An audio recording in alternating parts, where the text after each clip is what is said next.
He caused Jack, my daughter, my husband, and so many others. Tom can't rise from the ashes. Greg can't leave his wheelchair. You should never be able to leave prison. No parents has to go through this. No parents, ever.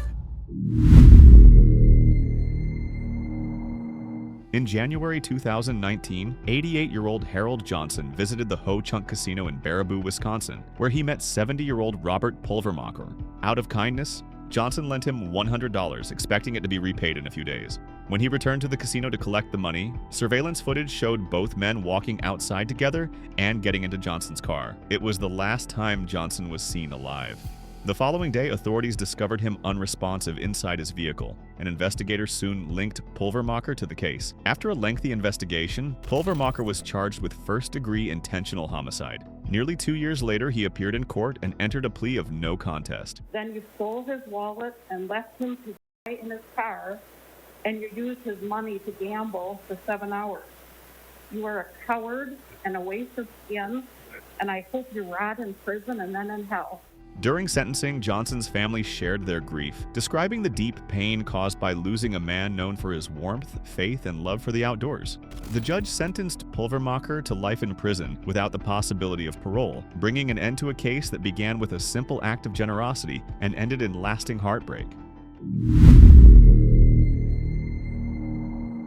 On a quiet October evening in 2021, 30-year-old Eric Mering made a decision that changed several lives forever. After drinking heavily, he chose to drive his Jaguar along Mineral Point Road in Wisconsin, speeding far beyond the limit. Witnesses later recalled seeing his car swerving moments before it collided with a Chevrolet Cruze carrying 3 high school friends, John Jack Miller, Evan Kratochwill, and Simon Balesi. The impact proved fatal for all 3, leaving their families and the community in deep shock and sorrow. Investigators later confirmed that Mering's blood alcohol level was nearly 3 times the legal limit, a devastating reminder of how one night's recklessness can destroy so much. Months later, in a Dane County courtroom, Mering pleaded guilty to 3 counts of homicide by intoxicated use of a vehicle. During the emotional sentencing hearing, the victims' families spoke about the lasting emptiness their son's absence had left behind memories of laughter, replaced by quiet grief.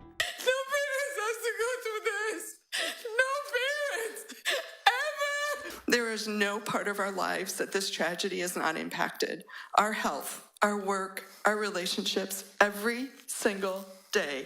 I'm traumatized. I'm lonely, and I'm constantly angry.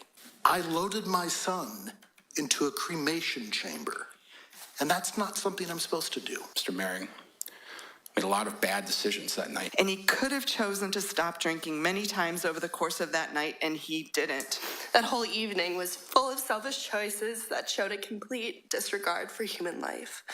Mering expressed remorse, saying that no apology could truly capture the regret he felt for his choices. "I am sorry" is a woefully underpowered statement for how I feel about my choices and my actions that brought us here today.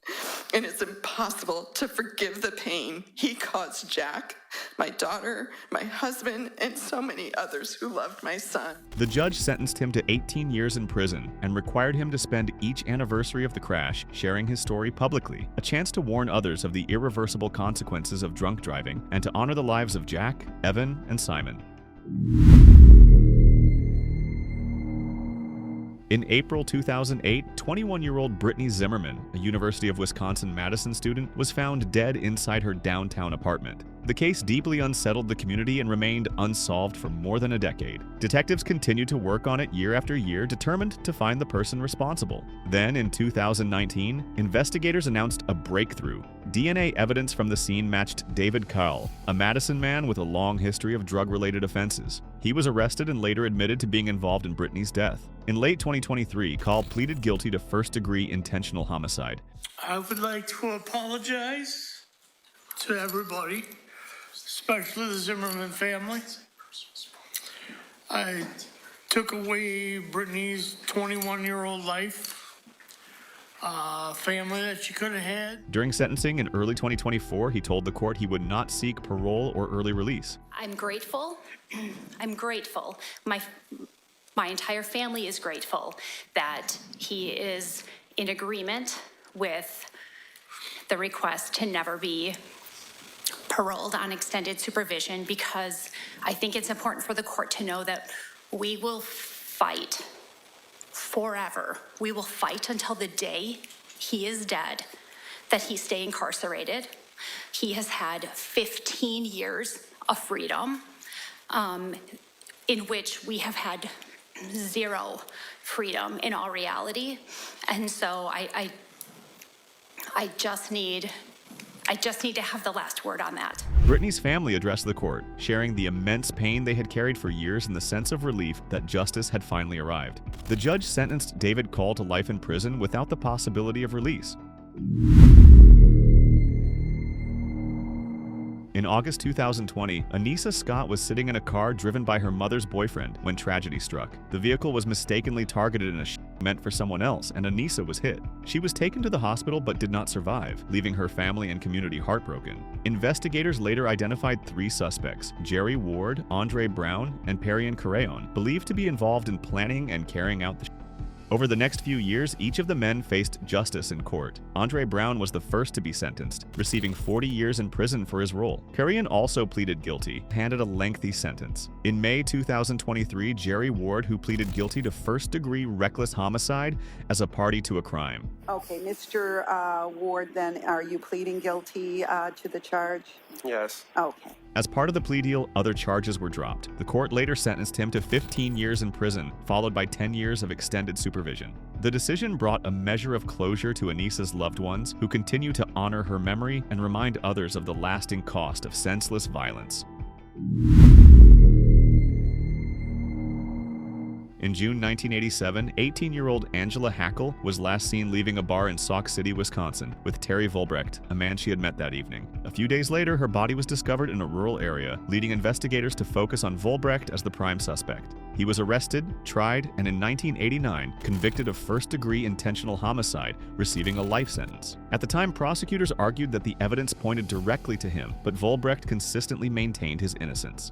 Decades later, his case was taken up by the Wisconsin Innocence Project, which introduced new forensic testing and witness statements. DNA tests on evidence from the scene revealed genetic material that did not match Vollbrecht, suggesting that another unidentified individual may have been involved. Is it accurate then that Terry Vollbrecht cannot be excluded from DNA in the victim's swabs? Correct.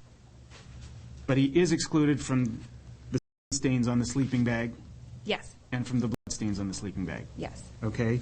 Defense attorneys also presented statements from other inmates claiming that a different man, Kim Brown, had privately confessed to a crime that resembled Hackle's death. In 2011, a judge ruled that the new evidence warranted a potential retrial, acknowledging that it could have changed the outcome of the original case. As of today, Vollbrecht's attorneys continue to seek full exoneration, arguing that gaps in the initial investigation and the presence of unaccounted for DNA raise serious doubts about his conviction. In April 1994, the quiet town of Jefferson County, Wisconsin, was shaken by the death of Reuben Borchardt, a well-liked local man who was in the process of divorcing his wife, Diane Borchardt, a teacher's aide at the local high school. Investigators soon discovered that Diane had enlisted 3 of her students, Douglas Vest, Joshua Yankee, and Michael Maldonado, to harm her husband, promising them money, jewelry, and cars in return. Evidence showed that the plan was carried out early one Easter morning, leaving Reuben dead and the community stunned. All 4 were eventually arrested and convicted. Diane was sentenced to life in prison for orchestrating the plot, while the boys received lengthy sentences for their roles, including Maldonado. 3 decades later, the case returned to court after Douglas Vest, now released and under community supervision, wrote a letter claiming that he, not Maldonado, was the one who fired the fatal shot.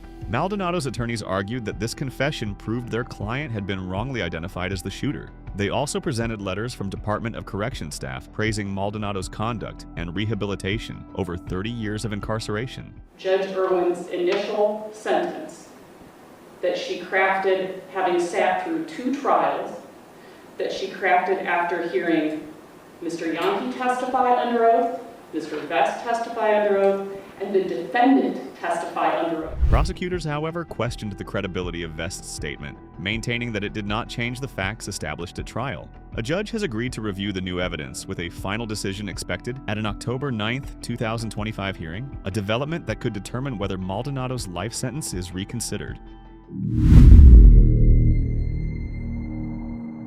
In November 2015, a foreclosure dispute at a Madison auto repair shop led to a tragic confrontation. Sophia Mouth, who lived and worked on the property with his fiancée, was being evicted after the building was repossessed. When Thomas Drieger and Gregory Pangratz arrived to change the locks, an argument escalated and Mouth opened fire, killing Drieger and leaving Pangratz severely injured.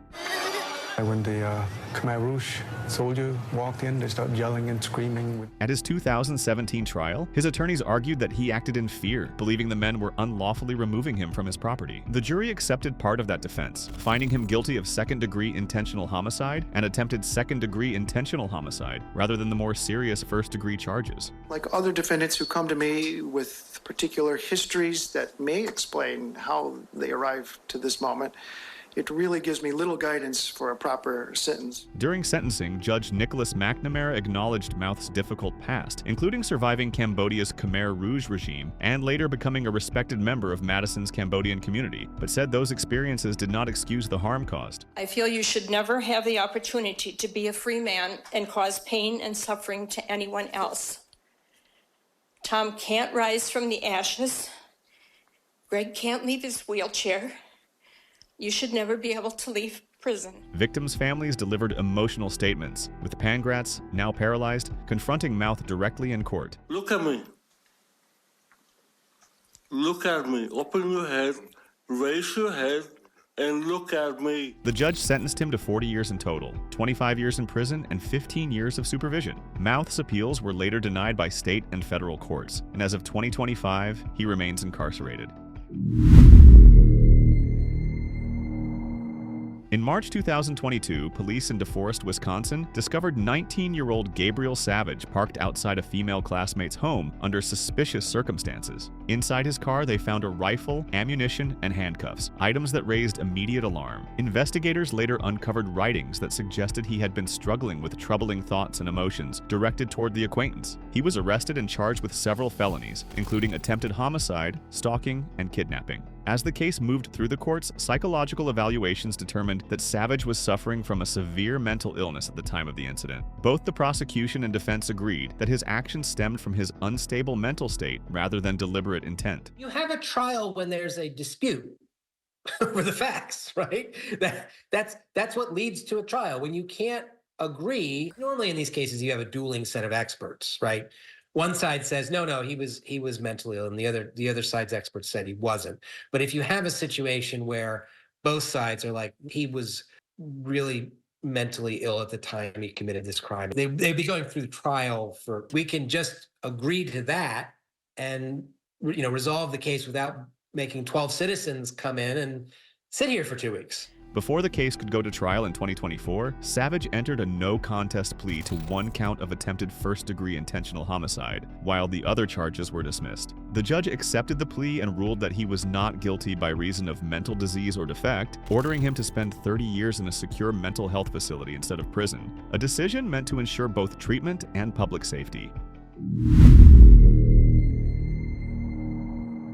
In early 2012, police in Dane County, Wisconsin, discovered a shocking case of neglect after a girl was found wandering barefoot and underweight near her home. The investigation led authorities to her parents, Chad Critton and Melinda Drabeck Critton, who were accused of keeping their daughter isolated in their basement and denying her proper care. Neighbors later testified that they often saw the girl doing chores outside in harsh winter weather without warm clothing, and that she appeared frail and withdrawn. Could you describe the type of things you've seen?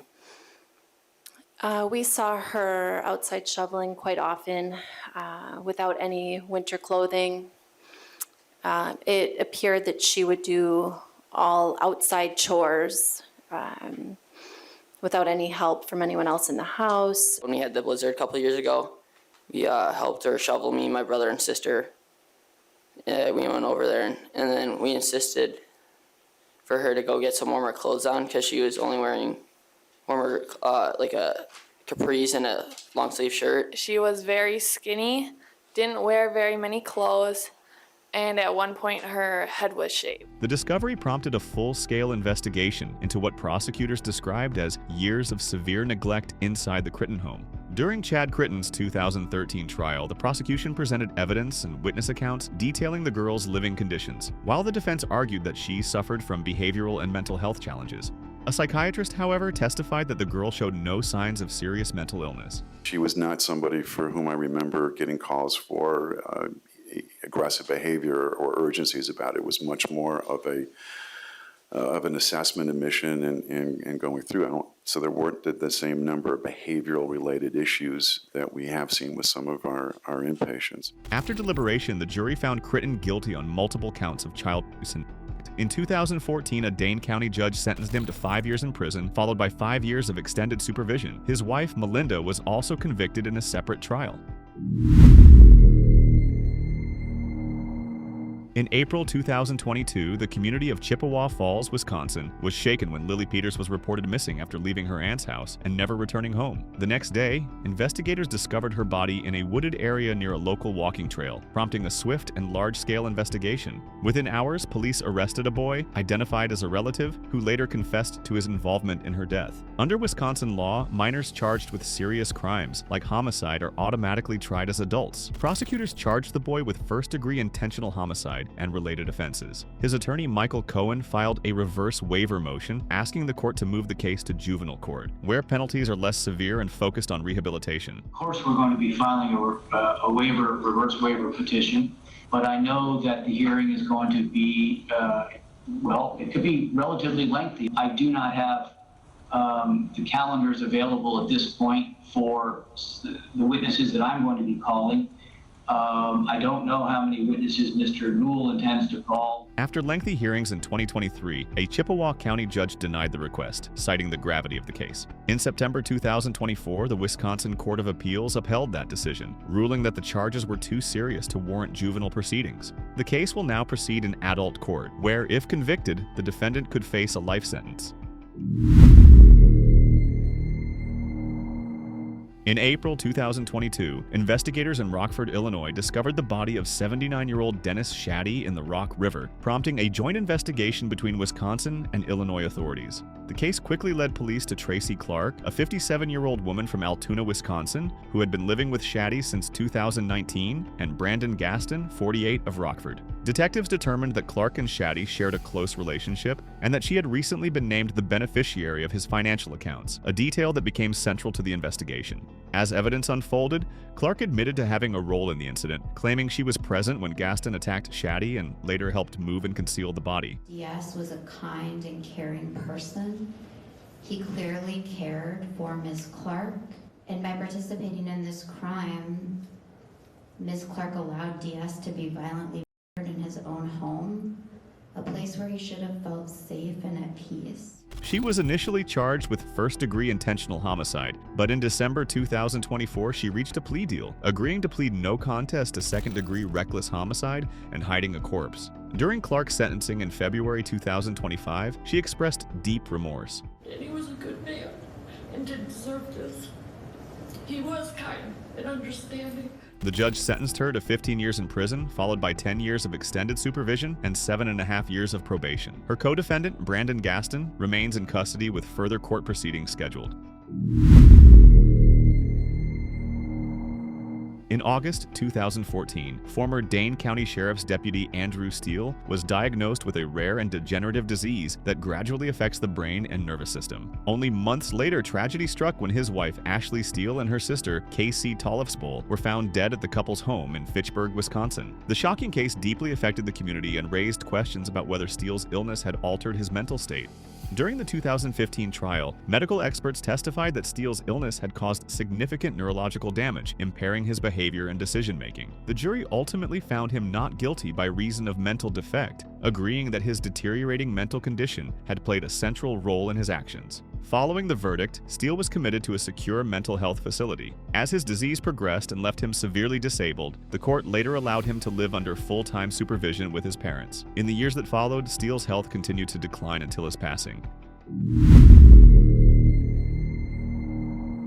In 2016, the city of Eau Claire, Wisconsin, was shaken by the death of Jen Ward, a local woman whose neighbor, Shane Helmbrecht, was later identified as the primary suspect. When the case went to court the following year, medical evaluations determined that Helmbrecht was incompetent to stand trial due to mental health concerns. As a result, he was placed under state supervision and ordered to live in a mental health facility instead of proceeding through a criminal trial. For several years, Helmbrecht remained in supervised care, but in September 2023, he walked away from his group home and vanished. Authorities issued a nationwide warrant for his arrest, and he was later found and returned to Wisconsin custody. After new evaluations, the court ruled in September 2024 that Helmbrecht was competent to stand trial, allowing the case to resume. In May 2025, he appeared in court via video for an arraignment, with another hearing scheduled later that summer. However, by October 2025, his attorney Michael Cohen withdrew from the case, citing Helmbrecht's lack of communication despite multiple contact attempts. The court approved the withdrawal, and a status conference was scheduled to determine the next steps. The case, which has spanned nearly a decade, continues to move slowly through Wisconsin's legal system. It started in Krugersdorp, South Africa, with a woman named Cecilia Stein. In the early 2000s, she claimed to be a former occult member who had turned to faith. Her stories were dramatic, and many people believed her. Over time, she gathered a small group of followers who saw her as a spiritual leader. They called themselves Electus per Deus, meaning chosen by God. Among them were Marinda Stein, a schoolteacher, her son LaRue, and her daughter Marcel, Zach Valentine, a businessman, and John Barnard, a longtime friend. What began as prayer meetings slowly transformed into a secretive circle ruled by fear, loyalty, and manipulation. By 2012, the group had broken ties with their original church, believing they alone had a divine mission. Cecilia convinced her followers that anyone opposing them was part of evil forces that needed to be removed. That year marked the first linked to the group, people who had once been their friends or church associates. In the following years, between 2012 and 2016, the murders continued. Some victims were seen as betrayers, others were targeted for money. The group used deception to lure people into fake meetings, which investigators later called the appointment murders. As time went on, their focus shifted from religious obsession to financial gain. Insurance fraud and stolen identities became part of their operations. One victim's death was even staged so that an insurance payout could be claimed. For years, the crimes went unsolved, but by 2016, police began noticing the pattern, the same small circle of names appearing again and again around disappearances and staged deaths. When arrests finally came, the entire country was stunned. Cecilia Stein, Marinda Stein, LaRue Stein, Marcel Stein, Zach Valentine, and John Barnard were all taken into custody and charged with murder, fraud, and defeating the ends of justice. During the trial in the South Gauteng High Court, shocking testimonies revealed how the group operated. LaRue Stein, then only 23, confessed to his part and testified against the others, saying he'd been manipulated from a young age. His emotional plea agreement earned him 25 years in prison. His mother, Marinda Stein, was sentenced to 11 life terms, plus over 100 additional years for related crimes, all to run concurrently. John Barnard, who cooperated early with authorities, received 20 years. When Cecilia Stein finally took the stand, she denied everything. She told the court that Electus per Deus wasn't a cult at all, just a group of friends who prayed together. She claimed she was being framed because of her past and because people wanted to believe a sensational story. He had keys to my flat. He could come and go freely as he pleases, so no.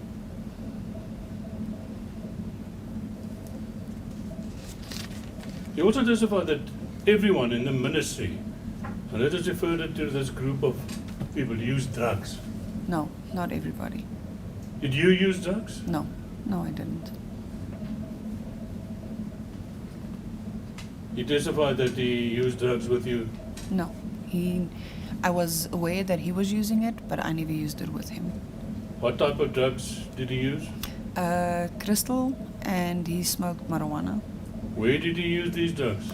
I found it in his room once, asked him about it, and yeah, he admitted that he used it. I just had one request, not in front of my children. He's just spent a lot of time with you in your flat. He spent a lot of time in my flat, yes. Now, did you see him use drugs in Kosana 1? No, I found it in his room only. He was working at Limelight at the time, but I never saw him physically use it, no. Where was his room? He was sleeping in my son's room with my son, so. Did you confront him? Yes, and I asked him if he wants to use it, just not in front of my children. And he explained to me if he smokes marijuana, he walks around the block, or if he uses anything, he won't use it in front of my children.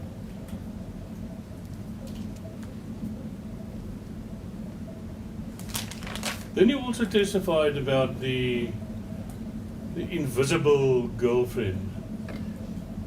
He testified that you created a girlfriend. The SMSs, you heard the testimony Yes, I did. where he said that you created a girlfriend and could only communicate via SMS. What is your version of this events? I didn't know he was seeing someone or dating someone at that stage, so I have no idea if he was even talking to someone. Were you at all responsible for creating this invisible? No, I girlfriend? wasn't. No. What would you say is the reason why he implicates you in all these? Leroux and he always thought that I favored Marshall above him. If Marshall asked for something, we would never say no. You would give it to her without question. If he asks you for the same thing, or if he asks you to borrow money or anything, the first thing you want to know is why. What does he want it for? The reason being... Slow down, man. Marshall, if she asks you for something, she leaves 5 minutes later, she comes back with wool for knitting or stuff to bake cookies. But with Leroux, he asks you for something, he doesn't come back for 2 days, and if he does come back the same day, he's drunk. So as soon as he asks you something, you would ask him why. We allowed Marshall to drive the car. We didn't allow him the same thing. So yeah, he always said that we favored Marshall above him. We always picked her side.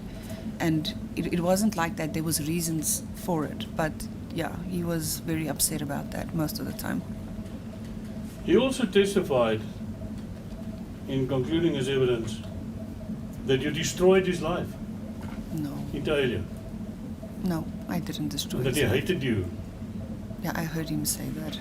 Could you ascribe it to any reason why he would go so far as to say these things about you?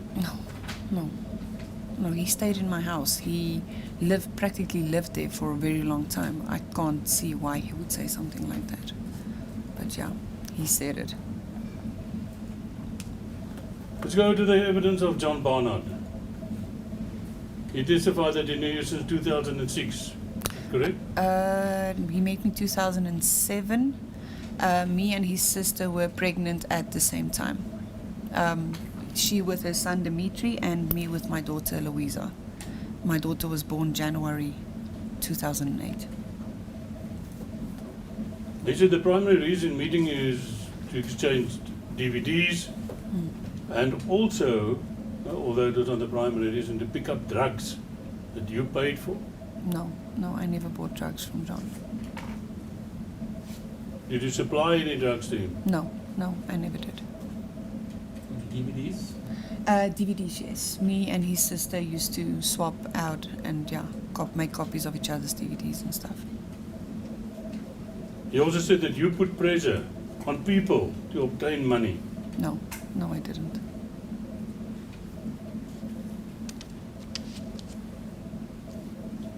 Then he went on to testify, this is specifically regarding the mayor's murders. He testified that on that specific day that the mayors were murdered, he came to your residence and you told him that accused 1, Miranda, and accused 3 left for the mayor's house. What would you say on that? No, that didn't happen.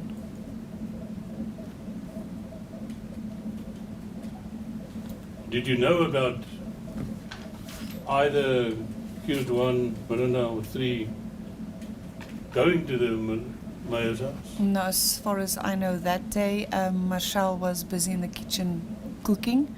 We were playing golf on the Wii when John came from work, and he said he's going to go visit Lex. So that's the first thing he did.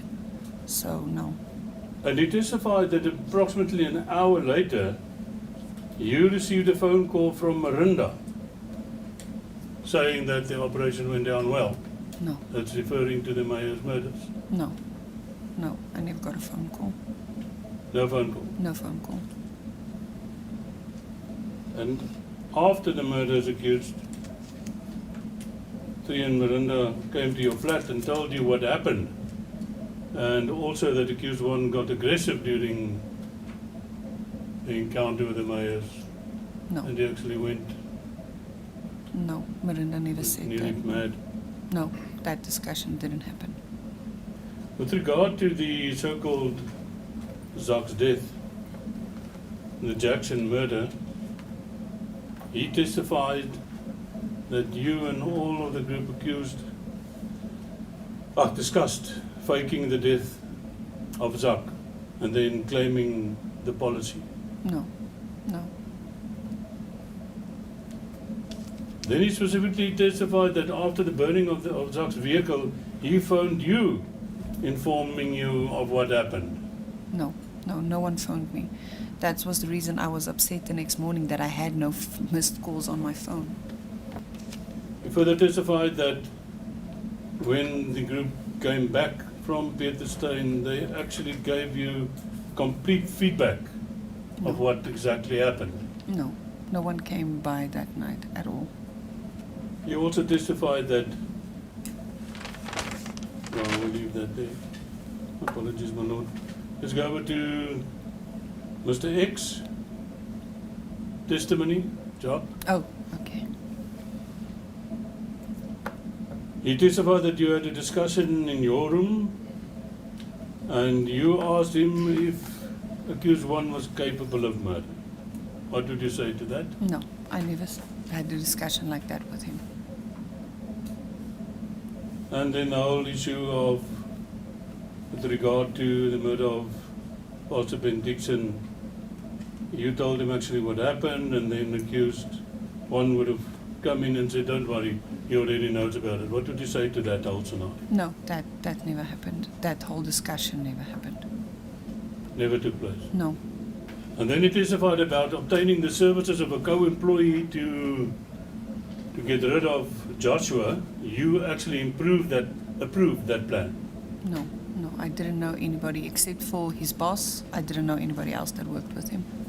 Then you also testified about the tracking device, and that you eventually showed him on your computer how the vehicle was tracked. That is the tracking device that that accused one picked up, and that you put in the SIM card, and this was eventually put onto Riel's car. What do you say about that, Sina? I never had a tracking device. Accused one never bought me a tracking device. I didn't have internet access at my house, so there is no way for me to even track a tracking device.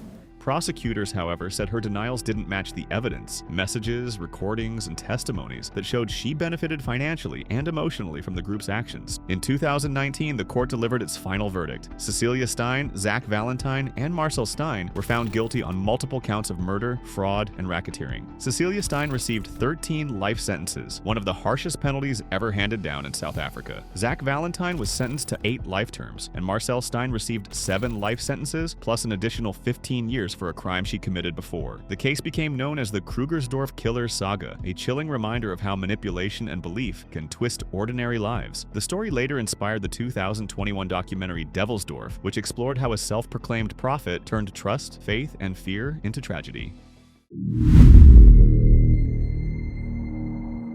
It began on February 9th, 2022 in Wyoming, Michigan, when a heartbreaking tragedy unfolded inside a family home. Authorities say Saninta Taita Parks, a father in his late 20s, fired a weapon during what was later described as a moment of instability and anger. The incident claimed the life of his daughter, Kylie Brewer. Police rushed to the scene that afternoon, but it was too late. After a months-long investigation, Parks was formally charged with second-degree murder, felon in possession of a firearm, and 2 counts of felony firearm possession. Prosecutors alleged that Parks's reckless use of a weapon and his prior criminal history made the tragedy even more disturbing. For nearly 2 years, the case wound its way through the courts. At one point, Parks was ruled mentally incompetent to stand trial and was sent for psychiatric evaluation. After months of treatment, he was eventually deemed fit to proceed. In late 2024, Parks entered a no-contest plea to second-degree murder and the related firearm charges. The plea meant he accepted conviction without admitting guilt, a decision that allowed the case to move forward without a full trial. That brought everyone to the sentencing day in early 2025 inside a Wayne County courtroom. Judge Kenneth King presided over the emotional hearing. As the proceedings began, 2 women stepped forward to speak: Kalisa's aunt, Char Coleman, and her mother, Cambria Brewer. CharDaColeman.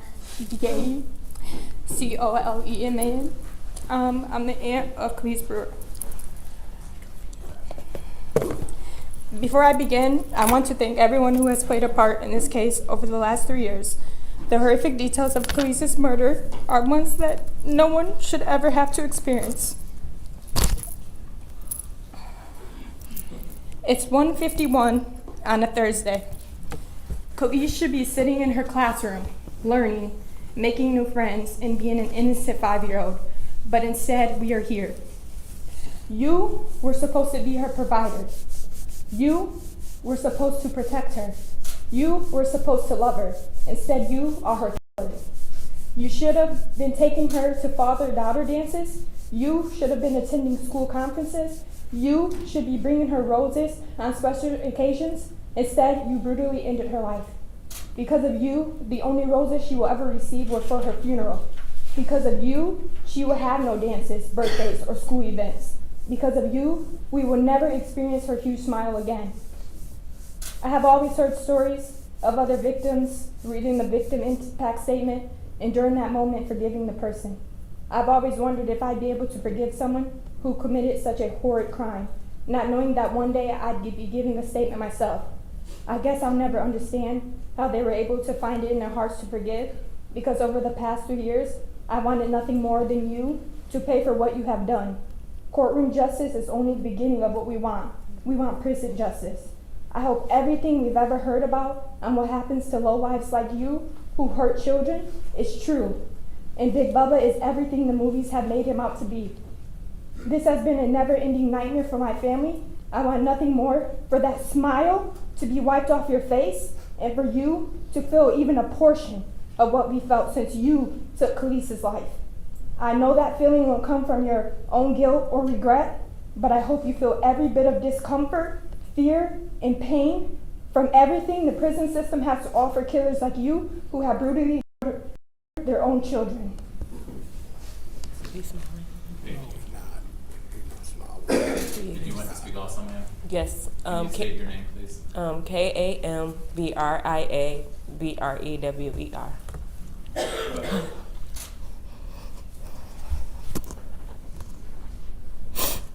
I was smart, loving, happy, beautiful, and kind. I had a smile and laugh that could brighten an entire room. Although I was mommy's first, she changed for me. After a while, I was no longer the only child. Mom had Kylie, and we barely even got 2 weeks together. You took me away from them. Khalees meant the world to me, my first child, my first heart, my first everything. She was precious, goofy, giggly, and bossy. Once she came into my life, everything changed for the better. You, Senente Parks, took her away from me. For months, I hated myself. For years, I second-guessed everything in my life. I couldn't even bring myself to trust anyone with Kylie because her father, the person who had a duty to protect her. How will Kylie feel when she is old enough to understand this? What impact will this have on her life? Every night I pray to dream of her because that will be the closest I will ever the closest I will ever get to be next to her again. And I hope that in my dream, her face is just as beautiful as it was when I dropped her off and not scarred from the shot you fired into her eye. The only plausible punishment would be life, a life for life.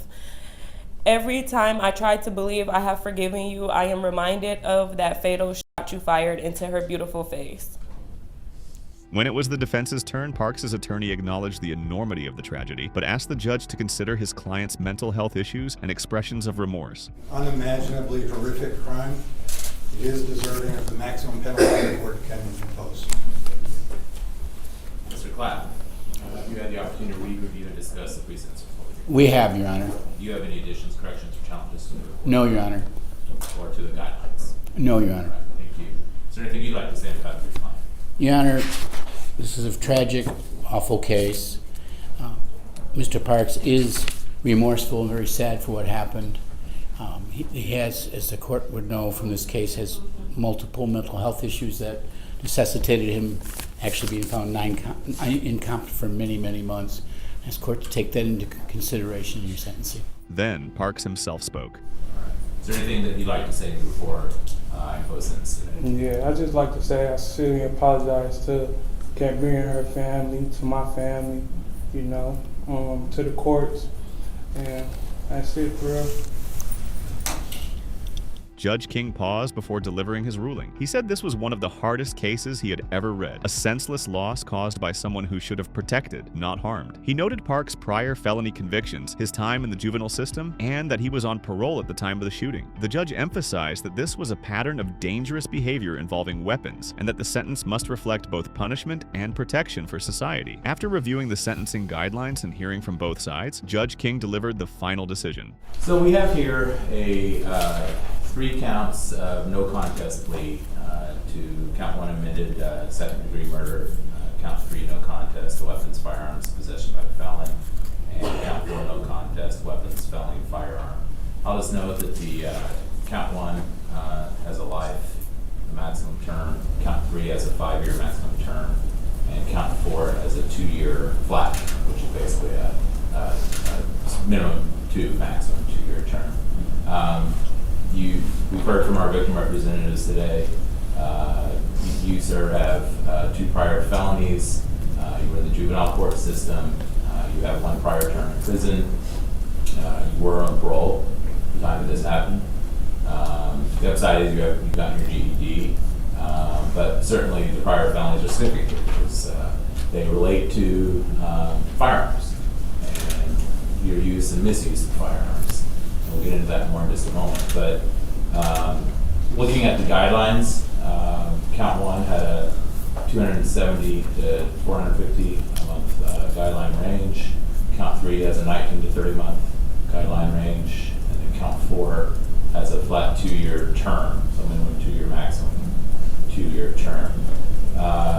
Parties did reach a sentencing agreement in the sense of no contest to amended count 1, 3, and 4, dismissing counts 2, 5, and the habitual offender count. And sir, looking back to February 9, 2022, you shot and killed your 2-year-old daughter. Shot in the eye. You were both hit in the head when this occurred. And another bullet that went in the downstairs area and could have killed your neighbor. Well, luckily it didn't. But it's, the overlap here of just, abuse, and not just having firearms, but the abuse of firearms is horrendous. And it's a horrendous fact pattern. In this case, it was painful to read the facts. Cause of death was going into the police's head. Manner of death was homicide. The shot was fired approximately 4 feet away. I really couldn't imagine a more difficult fact pattern to work through in the federal case.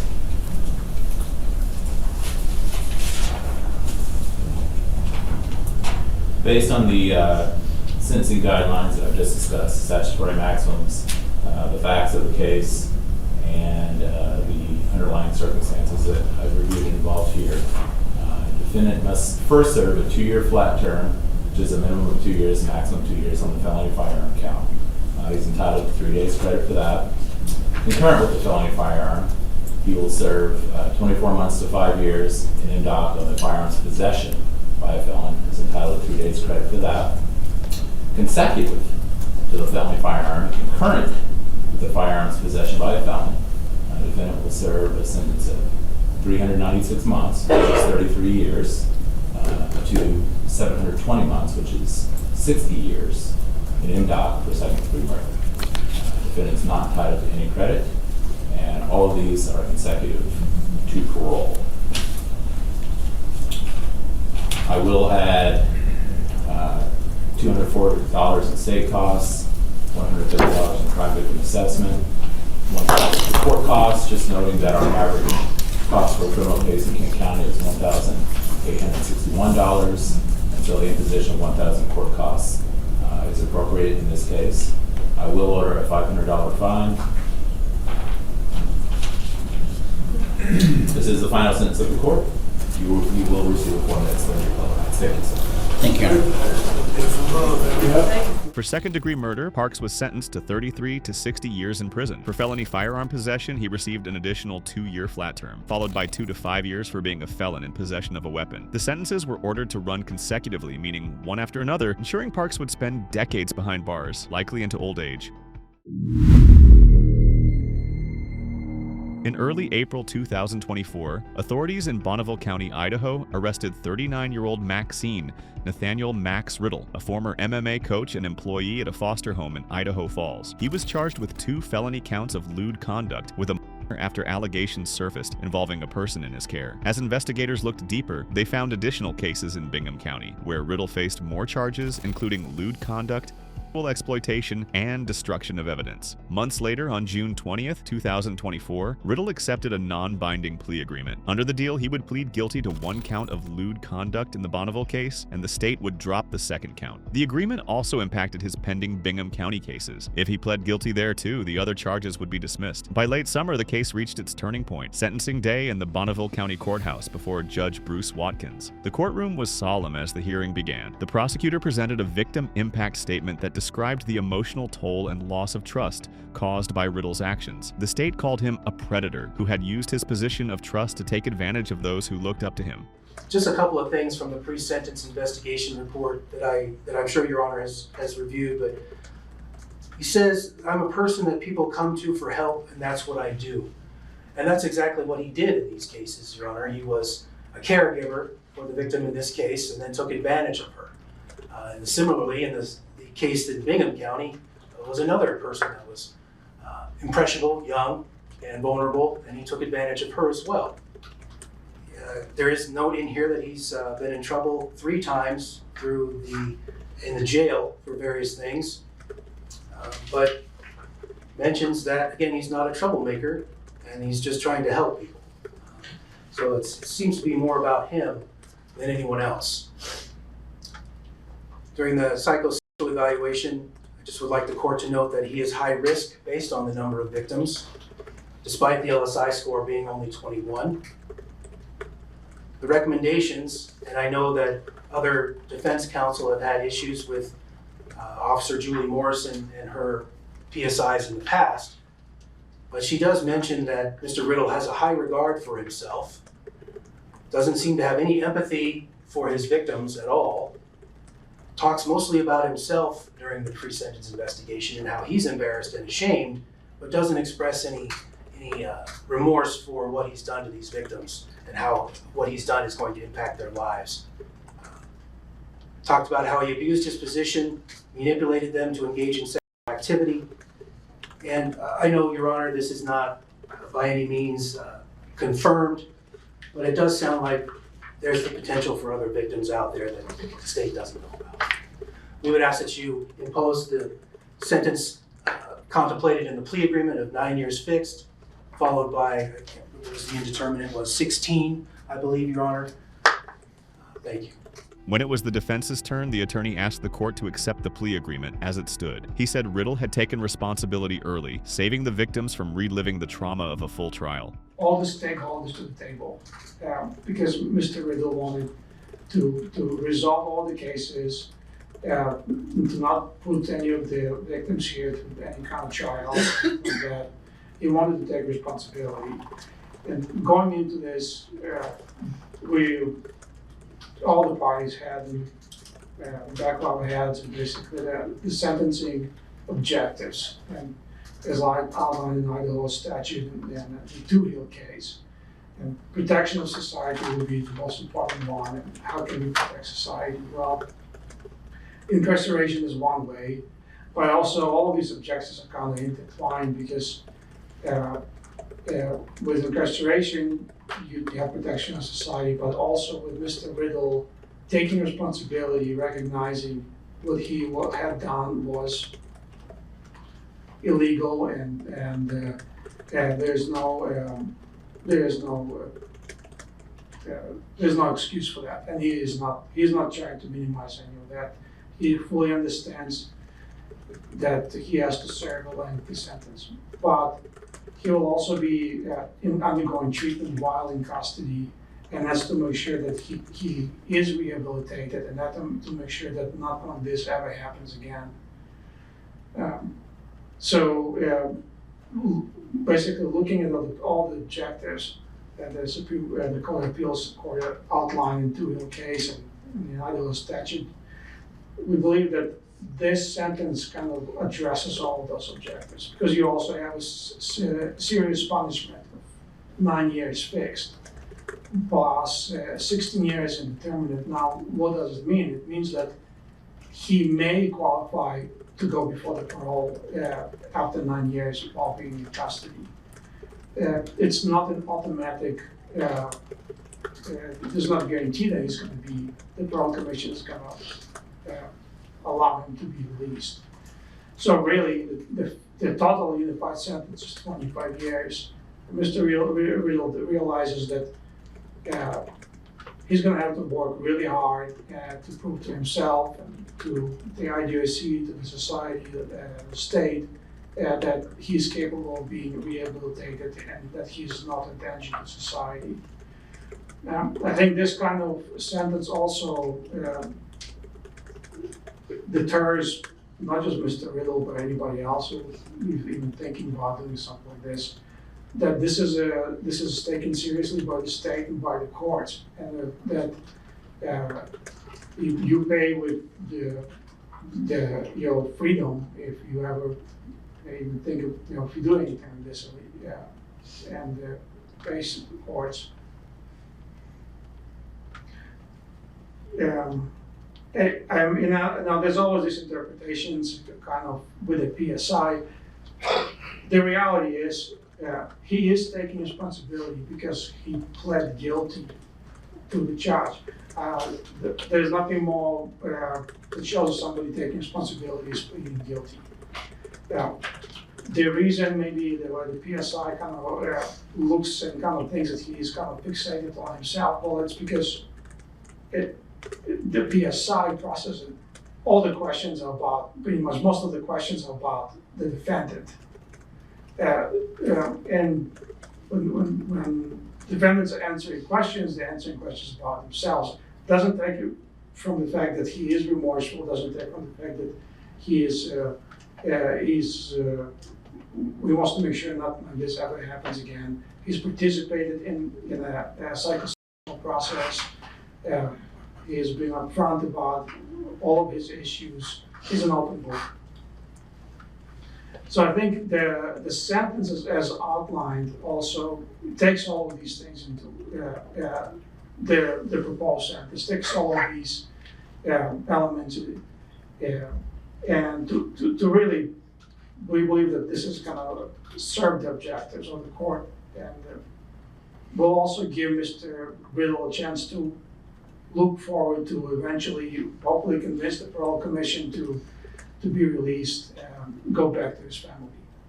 He has letters of support. He's got friends and family who love him, and there is that. Rehabilitation is only possible if somebody has some kind of hope at the end of the day to be able to show the society that he is rehabilitated, and he's definitely again he's definitely obviously he's remorseful and takes what's happening here today very seriously. He's been in custody for about 18 months already, and this is significant as well. It's part of the punishment, and he understands that he's going to have to serve the remainder of or whatever the court imposes on him. But we're asking the court to follow this plea agreement and impose a sentence as outlined in our plea agreement. Was 9 fixed, 16 indeterminate. And he is ready, willing, and able once he goes into custody to complete any kind of treatment. And going forward, I think with him taking this responsibility and show that he's capable of being rehabilitated eventually after he serves his punishment. Riddle himself then stood to speak. His voice was quiet but steady. I am Max Riddle, the defendant in this case. I would like to talk to the court without harm I cause. Sorry for the deep impact that I've made on your life every day. I apologize for taking advantage of the trust I had with you. I am very sorry for my behavior and my actions. You are not deserving of this. I'm sorry for the pain and suffering you go through each day. I am to blame for all of this. Not in any way am I blaming you or placing responsibility on you. I understand that you could not consent due to being underage. I'm sorry I betrayed the trust of my former employer and the parents of the victims. I understand I need punishment. While I'll be incarcerated, and I will take all opportunities and all sex offender treatment I hope Department of Corrections provides. I believe the right and positive attitude will help me qualify for parole and become a productive person back in society. I know rebuilding trust will take time if it's possible at all. Honorable Judge Watkins, I understand you have an important responsibility to make the best decision you can. Whatever sentence you impose, I'll accept it and continue to be a better person. Thank you for allowing me to speak and concerning my words. He promised to take part in counseling while in custody, expressing hope that one day he could return to society as a changed person. Judge Watkins then addressed the courtroom. He commended the victim for her courage and strength, saying her words carried great impact. Turning to the defendant, the judge said the case involved clear aggravating factors: exploitation of a vulnerable individual, abuse of authority, and lasting emotional harm. While recognizing Riddle's guilty plea and cooperation as limited mitigating factors, Judge Watkins stated that protecting the community had to come first. Hope that this court has that you can find a bright future. And I think today, because of the defendant's plea and your willingness to plead guilty, to stand and raise your hand and say, I did this and I caused this harm, is the beginning step for you and the beginning step for her. And I hope the same occurs in other jurisdictions. You will have a significant amount of time to work on yourself and be a better person. You have work ahead of you, and I hope you see it as work, because what occurred is criminal, it is wrong, it's destructive, and it needs to have a consequence. I recognize that there are points of mitigation, the first being your plea. But sir, there's a great deal of aggravation in this case. I respect the negotiation and the reasons why the parties come to this court jointly, asking for a particular outcome. As you know, I'm not engaged in those conversations, but it's left to the wisdom and the experience of competent counsel who handle these types of matters, and an experienced mediator as well. I will meet the parties partway, but not entirely. And as such, after I've considered the 4 objectives of criminal punishment, this court, upon review of all of the materials, including the prior criminal history, the psychosocial evaluations, I will sentence the defendant on the count that I am responsible for to 9 years fixed, with an indeterminate period of 25 years that results in a unified sentence of 34 years. You'll be into your mid-70s before you are eligible to be free from the kinds of protections that I believe this court must impose upon you. There's a lot of work in between now and then. I hope you are productive in that time. The court will impose a $5,000 compensatory fine and a $15,000 criminal fine. The court will preserve the no contact order through the court's full jurisdiction of the case. Court costs and the Victims Relief Fund will be standard, and the court will hold open a reasonable time, recognizing there will certainly be counseling costs associated with this wrongdoing. After considering the evidence and all testimony, he imposed a unified sentence of 34 years in prison, 9 years fixed, and 25 years indeterminate, meaning Riddle must serve at least 9 years before even being considered for parole and could remain incarcerated well into his 70s. By September 2025, media outlets confirmed that Riddle's 34-year prison term was officially entered, bringing closure to a case that had deeply affected both the community and those involved. Big thanks to our viewers for joining the courtroom journey with us. Your interest in the stories of justice is what keeps our channel alive.